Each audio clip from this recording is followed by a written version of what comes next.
കാഞ്ഞിരമറ്റം ശ്രീ മഹാദേവ ക്ഷേത്രത്തിൽ നടന്നുവരുന്ന ശ്രീമദ് ഭാഗവത സപ്താഹ യജ്ഞത്തിനോടനുബന്ധിച്ച് വിദ്യാഗോപാല മന്ത്രാർച്ചന നടന്നു. ഭക്തപ്രിയ രമാദേവി തൃപ്പൂണിത്തുറയുടെ നേതൃത്വത്തിലാണ് ഭാഗവത സപ്താഹ യജ്ഞം നടക്കുന്നത്. കാഞ്ഞിരമറ്റം ശ്രീ മഹാദേവ ക്ഷേത്രത്തിൽ വർഷം തോറും നടത്തിവരാറുള്ള സപ്താഹത്തിന്റെ തുടർച്ചയായിട്ടാണ് ഈ വർഷവും യജ്ഞാചാര്യ ഭക്തപ്രിയ രമാദേവി തൃപ്പൂണിത്തറയുടെ നേതൃത്വത്തിൽ ശ്രീമദ് ഭാഗവത സപ്താഹ യജ്ഞം നടത്തപ്പെടുന്നത്. കർക്കിടക വാവിന് സമാപിക്കുന്ന രീതിയിൽ ജൂലൈ 27 മുതൽ ആഗസ്റ്റ് 3 വരെയാണ് യജ്ഞം ഒരുക്കിയിരിക്കുന്നത്. യജ്ഞത്തിനോടനുബന്ധിച്ച് വിദ്യാഗോപാല മന്ത്രാർച്ചനയും നടന്നു. കുട്ടികളുടെ ശ്രേയസിനും ബുദ്ധിശക്തിക്കും വേണ്ടി സരസ്വതി ദേവിയെ ഇരുന്ന് അർച്ചന ചെയ്യുന്ന ചടങ്ങാണ് ഇത്.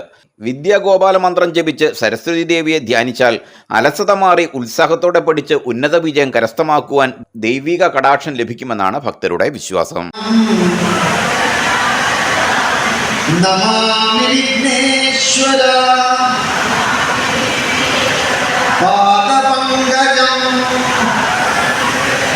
ഗണപതി ഭഗവാനെ മനസ്സിൽ സങ്കല്പിച്ച് പ്രാർത്ഥിക്കുക.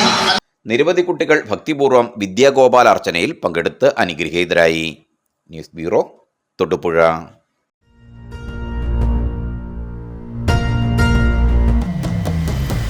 വരമാംഗല്യം ചന്ദ്രമുഖി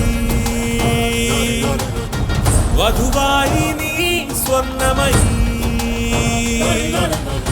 ശുഭമീ ബന്ധം ധന്യരാഗം